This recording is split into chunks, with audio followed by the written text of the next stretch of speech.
भू mafia party बन गई है, कोई लहर नहीं है।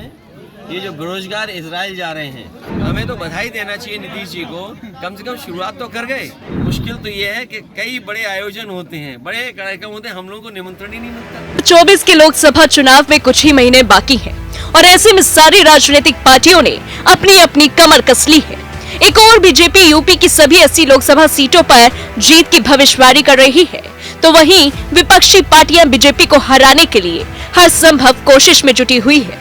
इसी बीच सपा प्रमुख अखिलेश यादव ने बीजेपी और बीजेपी नेताओं को दम भर सुनाया, एक भी मौका नहीं छोड़ा।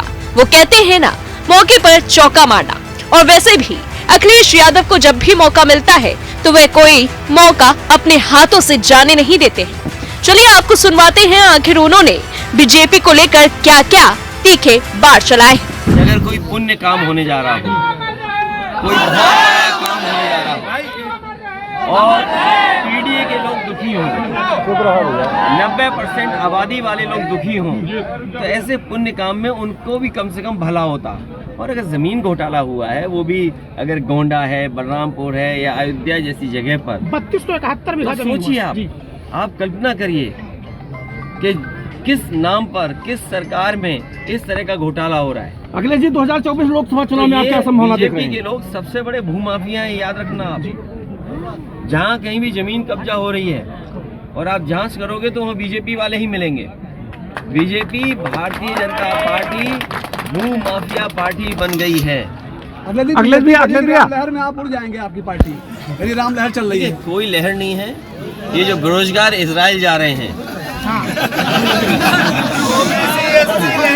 ये जो बेरोजगार इजराइल जा रहे हैं और जो बेरोजगार इजराइल जा रहे हैं और जो अग्निवीर के लोग कपड़े उतार के आंदोलन कर रहे हैं, इनसे कैसे बीजेपी बच पाएगी।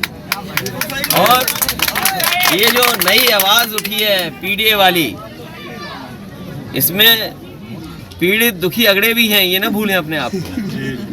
जो पीड़ित हैं, दुखी अगड़े वो भी हैं और पिछड़े दलित अल्पसंख्यक आदिवासी भाइयों का ये समूह है और आधी आबादी के साथ आगे बढ़ रहे हैं। तो 90% लोग इस पीडीए में शामिल हैं, तो भारतीय जनता पार्टी कैसे बचेगी? भैया ये बताइए, आपकी पार्टी, वो चाहे नीतीश कुमार जी हो चाहे आप, है ना, जातीय जनगणना की बात करते थे।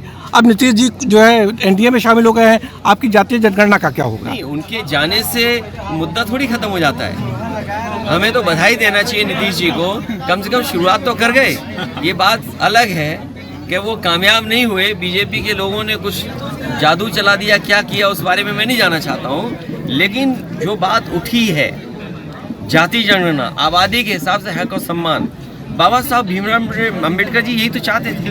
हमारा संविधान यही तो रास्ता दिखाता है। हमारा संविधान ये कहता है कि हर जो पिछड़े दलित हैं उनको विशेष अवसर मिलने चाहिए, जो अल्पसंख्यक हैं उन्हें विशेष अवसर मिलने चाहिए। तो आखिर क्यों नहीं मिले? तो उस दिशा में जो काम किया है, अगर वो काम पूरा नहीं कर पाए हैं तो समाजवादी लोग उस काम को पूरा करेंगे। आप भारत जोड़ो यात्रा में शामिल होंगे? देखिए, मुश्किल तो ये है कि कई बड़े आयोजन होते हैं, बड़े कार्यक्रम होते हैं, हम लोगों को निमंत्रण ही नहीं मिलता। तो अपने आप क्या मांगे हम निमंत्रण? राम मंदिर में तो निमंत्रण मिला था आपको। अपने आप मांगने से मिला। जब आवाज उठाई हम लोगों ने कि बताओ हमारा घर गंगा जल से धोया, तब सुनने में आया कि उन्होंने कहा निमंत्रण दे दो, ठीक है।